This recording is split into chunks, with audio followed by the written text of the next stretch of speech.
Bonjour et bienvenue sur Mystère de l'Histoire. C'est Pierre et voici l'épisode 1.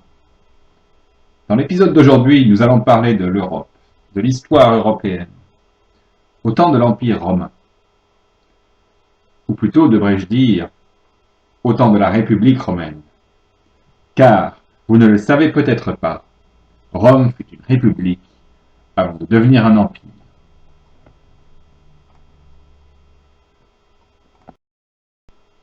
Aujourd'hui, nous allons explorer une armée d'éléphants africains traversant les Alpes aux environs de 200 avant Jésus-Christ.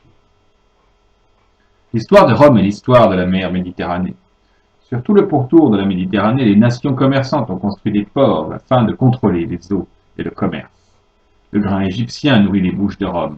Les armées romaines se déplacent autour du monde méditerranéen et font face à leurs adversaires. Les Romains ont aussi des alliés, comme les Allobroges, dont la ville est représentée sur la carte par le point jaune. Et combien les Romains ont besoin d'alliés?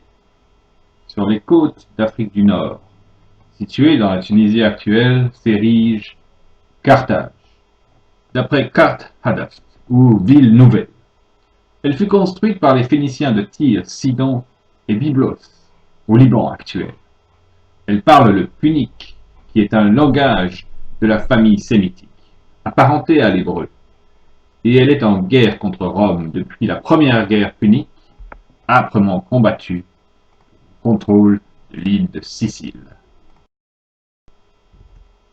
Fondée aux environs de 800 avant Jésus-Christ par la légendaire reine Dido, défaite à l'issue de la première guerre punique, Carthage envoie alors son fils, Hannibal, dont le nom signifie « le Seigneur est plein de grâce », à l'attaque de Rome avant qu'il ne soit trop tard. Après avoir envahi le territoire que nous appelons aujourd'hui l'Espagne, il franchit par surprise le Rhône et les Alpes avec des éléphants de guerre dans son armée. Il porte la guerre en Italie elle-même, où il guerroie 15 années durant, remportant une victoire majeure à Cannes. La route exacte empruntée par Hannibal pour traverser les Alpes reste un mystère. Parmi les points de passage possibles se trouve le col du Petit Saint-Bernard en Savoie, ainsi que le col du Mont-Cenis, lui aussi en Savoie. Par ailleurs, le mont Genèvre, la Traversette et la Maddalena sont aussi cités, plus au sud. Ce qui est sûr, c'est que le passage se fit à grande perte pour son armée.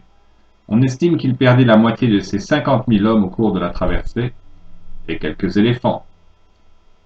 Il refit le plein de force en levant des troupes fraîches parmi ses alliés gaulois de la vallée du Pô, de l'autre côté des Alpes, avant d'attaquer Rome. Alors, chers amis, verrons-nous un jour les explorateurs découvrir le chemin exact de l'armée carthaginoise? Trouverons-nous des armes inspirées par Canaan ou des shekels en provenance de Carthage au sommet de l'un de ses cols alpins? Tout est possible. Il est tout à fait stupéfiant de penser que des éléphants de guerre ont accompli une telle ascension, peut-être même sous des chutes de neige. Qu'est-il advenu des 25 000 soldats d'Hannibal perdus dans les Alpes? Sont-ils tous vraiment morts de froid? En voilà assez pour l'épisode 1. J'espère vous avoir un peu intrigué. Et je vous invite à me rejoindre bientôt pour de nouvelles découvertes, de nouveaux mystères. Ceci n'est que le début. Carthago delenda est.